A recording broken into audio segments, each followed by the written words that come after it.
Hi guys, my name is Alex and welcome to the chapter 4 of the book Behind the Scene of Banyamulenge Military. So this chapter 4 has a very important information. So it was also the longest chapter so far. So it's gonna be very difficult to summarize everything. So I apologize, I'm gonna leave so many important information out because there's so much information, but I'm gonna do my best to summarize this important information, which is shocking, and then after that I might give you a little comment after the summary for what I think happening in Eastern DRC right now. Is balkanization real? So after my summary I'm gonna give a comment, which is my only opinion. You can accept it or not accept it. So, but let's first get the summary. So, chapter 4. So, basically, some of the important information I have, it's between 1990 and 1994. So, in Rwanda, they are fighting, and the situation in Congo is not good for the Banyamulenge. So, more Banyamulenge, they are joining the RPA, the Rwandan Tutsi rebels. They are leaving Congo as they face discrimination in the Congolese army, for those who were in the Congolese army, and many factors contribute to them leaving. So by the time Tutsis took over Rwanda 1994, all the Hutus plus Hutu government and Hutu young people who were not even in the military, they were all went to Congo, Eastern Congo. So they ran away from the Tutsis from Rwanda.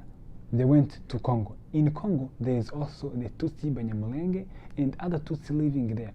So what happened immediately was fighting. So those old Hutu governments, they just went to Congo. Who just fled to Congo, they joined the Congolese army immediately. So Mobutu, the Congo government, just accepted them, put them in the military. They start fighting the Tutsi rebels plus the AFDLA. I think AFDLA. So that's like the Kabila's rebel group. So Tutsis, they were supporting another Congolese rebel, which is mostly made by the Tutsis from Congo, also the Rwandan people themselves. They were involved in this Congolese opposition they were supporting. So after the Hutu fled to Congo, they started working with the Congolese army, and then they started attacking Banyamulenge also. So when the Hutus, they were flooding to Congo, and that's when the Banyamulenge also started fleeing to Rwanda. So fear of persecution. So that's what happened. And then, of course, more Banyamulenge, they joined the Tutsi RPA, Rwanda Patriotic Army. By 1996, that's when the Tutsis started invading Congo, plus the Congolese rebels led by Laurent Desire Kabila. So those Tutsis, they started invading, plus Kabila, they started invading Congo. 1996. The first thing they did, they sent troops to Haut Plateau, that's in the Congo highlands of South Kivu province in Congo, the province bordering Rwanda and Burundi, and that is the place where Banyamulenge Tutsi Congolese live. So the person who led this movement, his name was Nicolas. Nicolas was a Banyamulenge. He had the highest official in RPA. That's the highest position Banyamulenge has within this Tutsi Rwandese army. So Nicolas, since he is the highest official, since he was sent to Minembwe with other Rwandan, but he was the one who was in charge, and he was the one who controlled pretty much the mission in Haut Plateau. This was before they started fighting the government of Mobutu. So basically, they went through Burundi, they crossed the Ruzizi River and unnoticed. The Zaire Congolese government, without noticing that they even went to Congo. So they went straight to Haut Plateau without fighting, to the highlands of South Kivu without fighting. And then the second group tried to go. By the time they arrived by the Ruzizi, the Congolese army saw them and they started fighting. And then they kind of went back. And then those who managed to go to Minembwe area, they stayed there. Now they're in the middle of the conflict. They are fighting, and then they are fighting, and then same time there's also RPA group led by Banyamulenge in Haut Plateau. At that time, Kigali was calling Nicola, this Banyamulenge lieutenant, giving them instructions what to do. So basically, he was getting the instruction from Kigali immediately. The reason I'm focusing on this is because later on, this Nicola, he was killed because he has all the secret, and he did not agree with the plan I'm going to talk about just in a minute of Rwandan Tutsi government plan. So by this time, when Congolese army is fighting with Rwanda by the border, they already start fearing of what, highlands, the Banyamulenge. So the governor of South Kivu province, his name was Lwabanji Lwaboshi. This was the governor in 1996. So he wanted the Banyamulenge to leave Congo. He said that the non-Congolese, they need to pack their stuff, go to Rwanda. So after the governor said this, again, I cannot blame the governor because he has a reason to fear. So those people, Rwandan people, they manipulating Banyamulenge, so using them. And then this governor, he felt like the only way for peace is if we kick Banyamulenge out, which from the point of view, and if anyone, it makes sense. That's the only way you can protect the nation. If the Rwanda went straight to Minembwe before fighting, before the war even started, then Minembwe, the population of Banyamulenge is not is a threat to the Zairean government. So that's from the governor's point of view. So he said that Banyamulenge, they must pack and they must leave. And at that time, they killed a lot of people. So I was in Mibogoboko, my family. So by 1996, I was a baby. I don't remember anything, but I asked my parents. My mama told me the whole story. So they came to our village, but it's a long story. If I go to my testimony, my life, how they kicked us out, they took us to Weba, they killed people. Now we went to Mibogoboko. So it's a long story. But let me focus on the topic of this chapter. So, so after the governor of South Kivu said that Banyamulenge must go to Rwanda, then the Rwandan president, who was also Hutu president, but his name was Bizimungu. So that was like after 1994. After Tutsi took power, the president was a Hutu. They put a Hutu president, but they controlled him. So he was pretty much not a president, but he was a president. So this Rwandan president, his name was Bizimungu. He said that if you chase Banyamulenge out, they also must bring their land back. That's something important Congolese people need to listen to. So he was okay, bring them, but we need their land back. We need their land as well. So this was before the war started.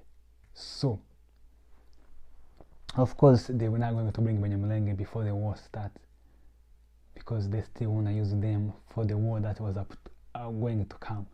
So so Nicola had the secrets. This Nicola Banyamulenge. So long story short, then they started fighting. So the Banyamulenge in Haut Plateau, that's when they started fighting first. So they defeated the Zairean soldiers in highlands where Banyamulenge were, and then other people came also from Rwanda fighting, and then in 1 week they took over Uvira. and then Nicolas came from the highland. He came to help people in Uvira and Fizi. So by November 1996, Nicolas, when he went to Fizi, he was killed. But later on, Banyamulenge, they found out how he died. So he wasn't shot by the enemy. He was shot by RPA, Rwandan Tutsi soldiers, because they have a plan of which he opposed, and this is someone who is the highest official of Banyamulenge, is someone who understands the secrets behind the plan and the agenda of the Tutsi government, Rwandan RPA, Rwandan Patriotic Army, which is pretty much this Tutsi Rwandan army.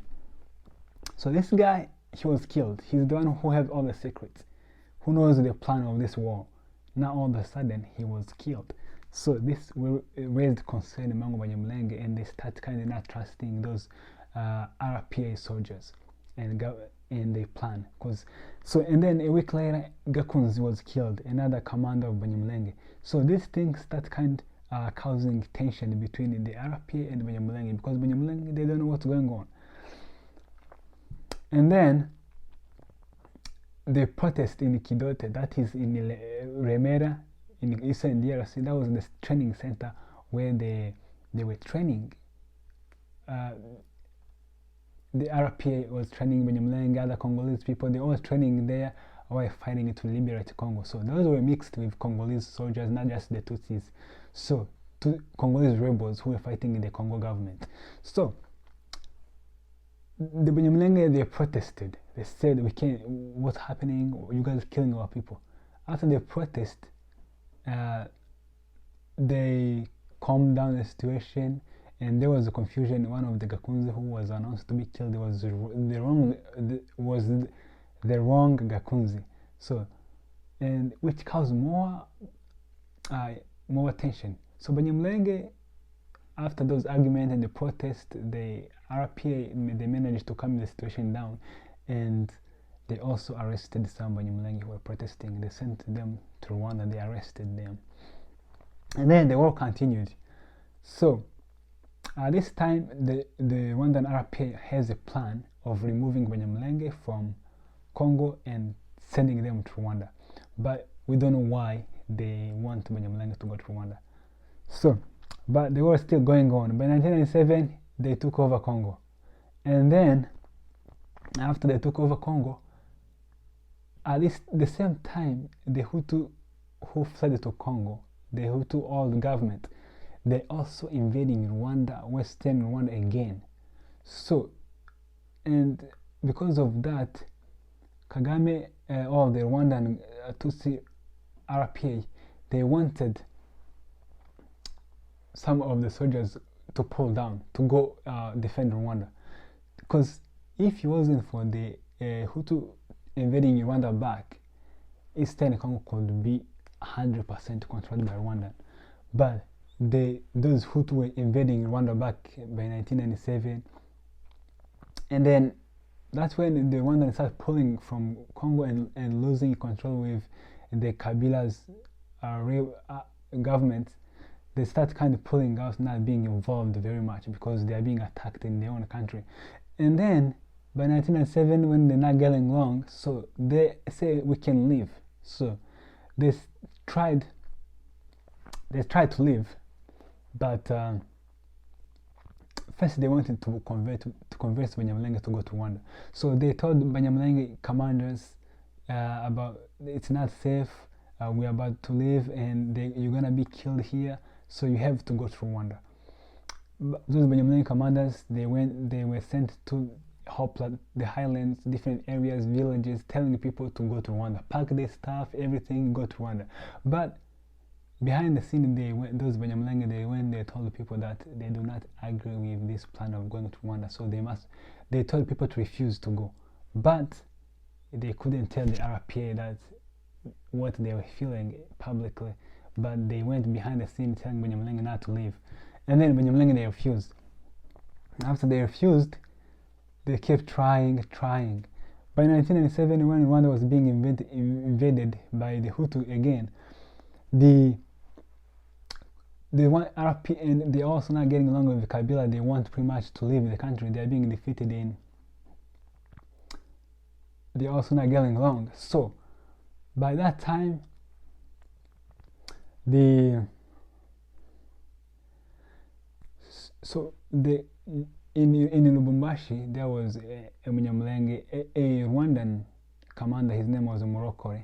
He had a lot of Banyamulenge soldiers. So they decided to leave and go back to Rwanda. 1997.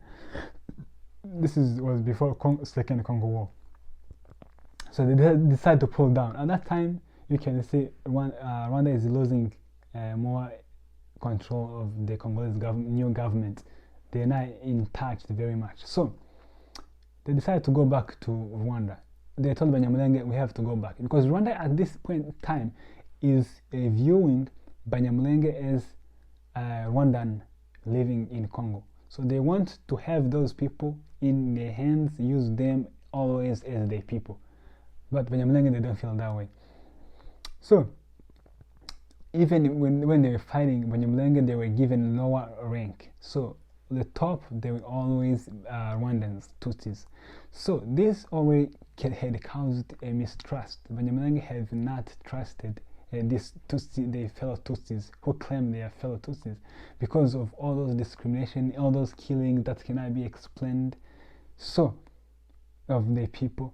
So at this time, the Banyamulenge, they lost contact.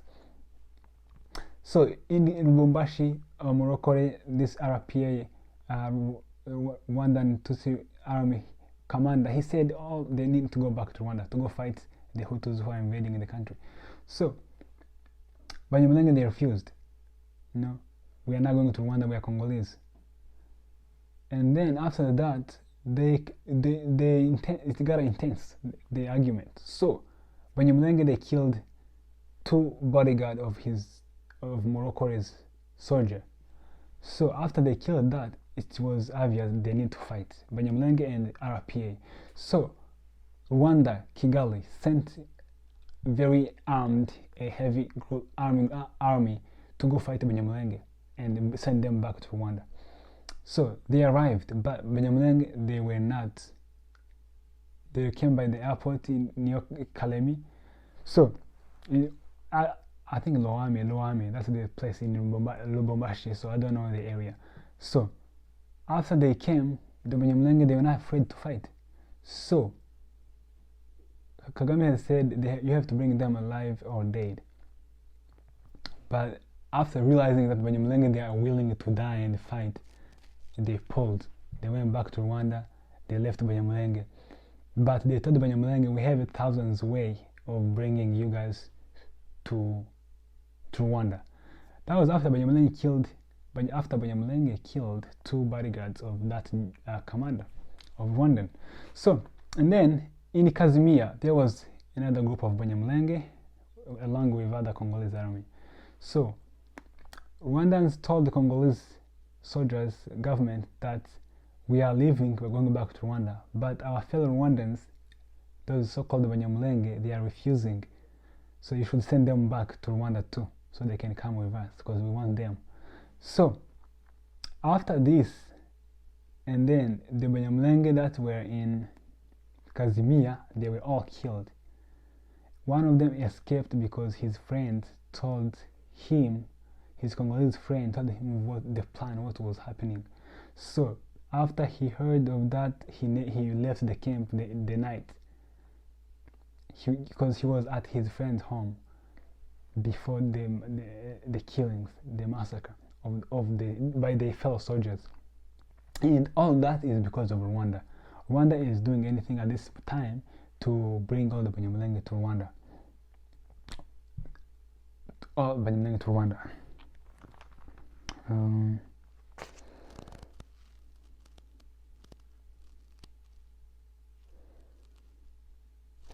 And then, so that is the plan. But all those, they failed.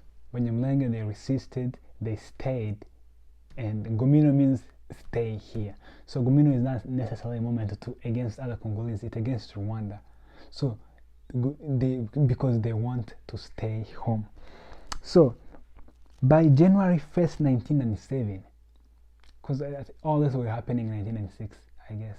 So by January 1997 in Rwanda, there was a meeting in Butare.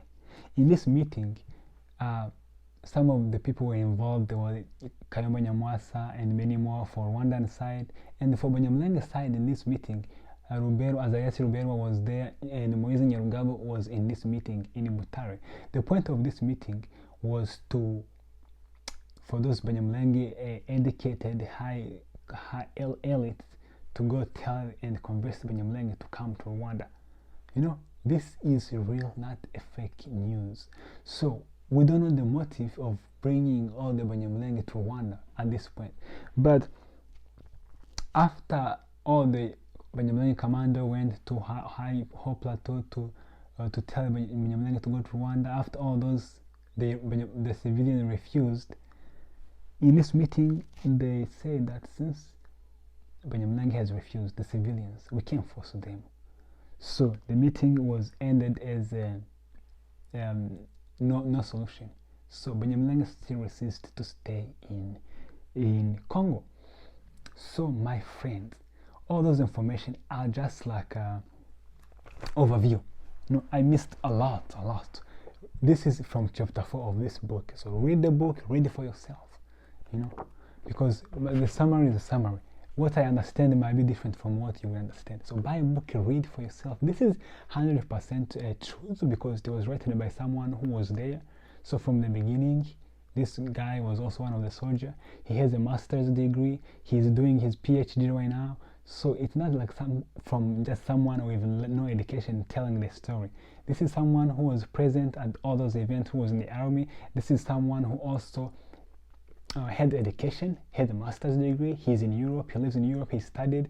So you can't have that much education and all of a sudden you start writing something that is no sense. You gotta prove yourself you are educated, and that's what he did. It is 100% truth.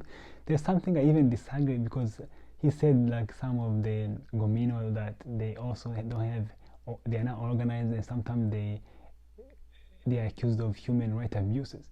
Very few Banyamulenge will say that. So the fact that he can even say that is because he has education, and he doesn't have that prejudice of just talking about other people without pointing out the dark side from his community. So he is a good guy. Read the book for yourself. So my conclusion.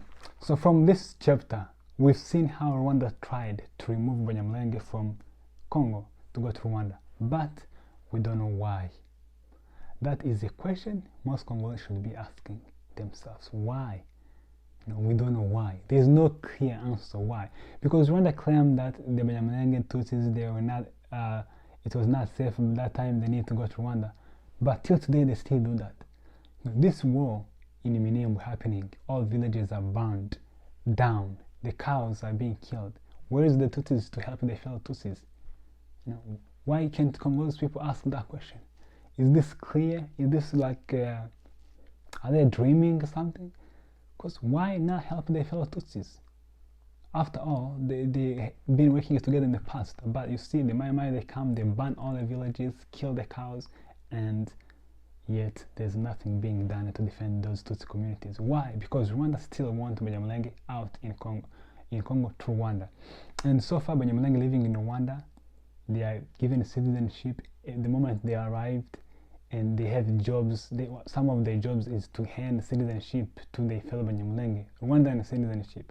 So you see, there's a pattern of something happening of which we do not know. We do not have details. We don't know the plan. So for Congolese people, if you think Balkanization will come by gun, you are wrong. If you think Banyamulenge living in the Hau Plateau, they are the problem for you, they're gonna take over your land. They were given a commune, therefore they're gonna take over the land. You are wrong. That's not how Balkanization works. That's invasion. If they come with gun, it's invasion. It's not official, and nothing is gonna accomplish from that. So for Balkanization to happen, you have to be signed papers, my friend. So, and the only way to do that is to remove Banyamulenge from Congo. remove them, with evidence showing that they are oppressed. Tutsis in North Kivu, they no longer exist in North Kivu. That's why everything is quiet in North Kivu, because there's no Tutsis there, and those Tutsis, they're the one used by, manipulated by Kagame government. So if they can remove the Banyamulenge, then what next? It's balkanization. Tutsis, they are oppressed. They are from Congo, they are from this area, and so and so. Nobody can deny that we are Congolese. But if you think chasing us is the only way to bring peace to your country, you are wrong. Kicking Banyamulenge out is going to destabilize DRC for long term. It's going to bring even balkanization, because it's not going to happen by gun. It's pretty much about arguments, presenting facts, and the fact that our cows, our villages are burned down, nobody can deny that. Those are facts. So let's get education.